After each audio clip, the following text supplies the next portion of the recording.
the 3C train looks like it could happen in 2012. This is exciting. In 2 years, we are still on track to be able to have passenger trains running for the first time in 40 years. Passenger trains that will connect Cincinnati to Dayton, Springfield, Columbus, and up to Cleveland with 79-mile-per-hour service, running 3 times daily, 3 opportunities to depart and 3 opportunities to come back to Cincinnati each day.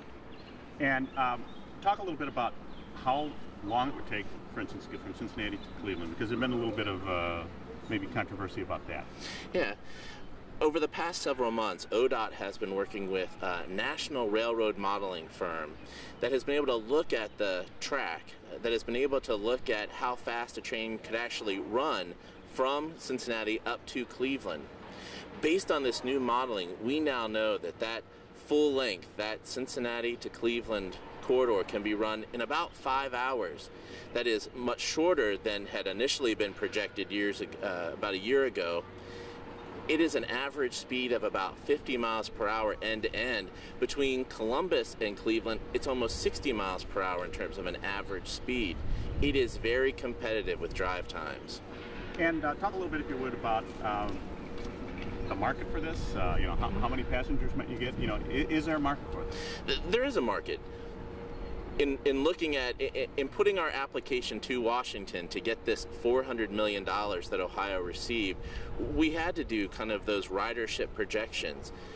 Initial projections done by an independent analysis. This was not someone at ODOT looking at numbers, but an independent firm that has a national reputation for looking at these numbers, said that in the first year of service, Ohio could see as many as 478,000 passengers in just the first year. That would make us the 12th highest ridership in the country in terms of other state-operated passenger trains.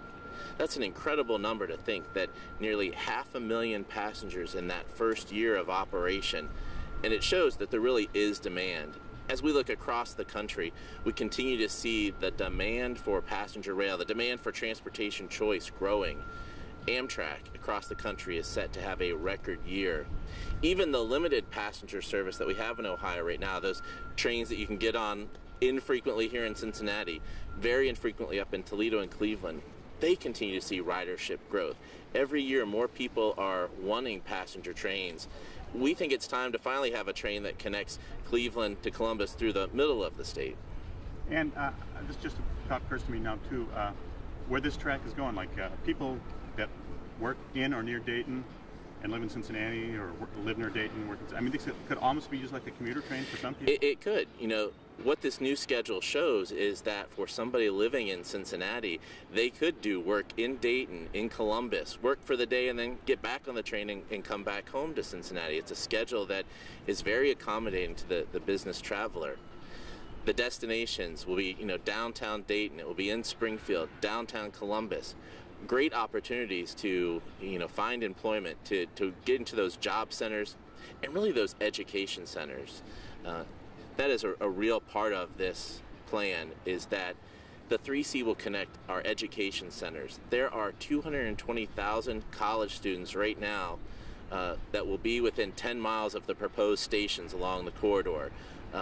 Xavier, UC, as you move up to Columbus, the Ohio State University, our major education centers will be connected by this passenger rail service.